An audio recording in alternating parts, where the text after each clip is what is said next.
Hello বন্ধুরা, আমি তোমাদের জন্য নিয়ে চলে এসেছি একটা ঘরোয়া হোমমেড চিকেন পকোড়ার রেসিপি। তার জন্য আমার যে উপকরণগুলো লাগবে, প্রথমেই লাগবে চিকেন পিস করা, পেঁয়াজ, আদা, রসুন, ধনেপাতা আর কাঁচা লঙ্কা। আমি পেঁয়াজ, আদা, রসুন, ধনেপাতা এগুলোকে ঠিক করে কুচিয়ে মেটে নেবো।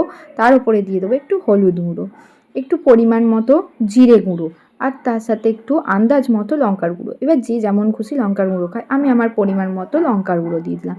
এরপর দিয়ে দেবো একটু গরম মশলার গুঁড়ো, তারপরে আন্দাজ মতো কিছুটা নুন। এরপর দেবো আমি একটু বেসন অ্যাড করব। বেসন আমার যতটা বেসন লাগবে আমি ততটাই অ্যাড করেছি, তোমাদের যেমন লাগবে তোমরা আন্দাজ মতো অ্যাড করতে পারো। এরপর দিয়ে দেবো একটু সর্ষের তেল। তারপর সবটাকে পুরো ভালোভাবে মিক্স করে নেবো।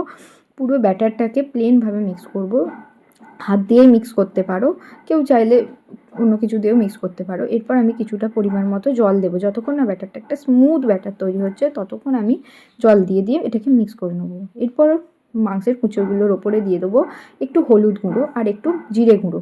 আমার কড়াইতে তেল গরম করতে দেওয়া ছিল, এবার এর মধ্যে দিয়ে দিলাম এই মাংসের কুচিগুলো। তারপর এটাকে একটু নেড়ে চেড়ে ভাজা করে নেবো। বেশিক্ষণ ভাজতে লাগে না, হালকা ভাজলেই হয়ে যায়। এরপর তুলে ওই ব্যাটারটার মধ্যে মাংসের কুঁচোগুলো দিয়ে দেবো। তারপর ভালোভাবে ওই ব্যাটারটার মধ্যে মাংসের কুঁচোগুলোকে মিক্স করে নেবো, যাতে পুরো সব মাংসতে ওই যে বেসনের ব্যাটারটা ভালোভাবে লেগে যায়। এরপর কড়াইতে তেল গরম করে তার মধ্যে ওই মাংসের টুকরোগুলোকে দিয়ে দেবো।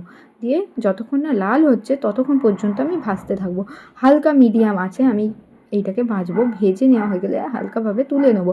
খুব লাল করার দরকার নেই, কারণ এমনি এটা ভাজা হয়ে গেলে একটা লাল হয়ে গেলে আবার পোড়া পোড়া হয়ে যায়, তো হালকা ভাজলেই হয়ে যায়।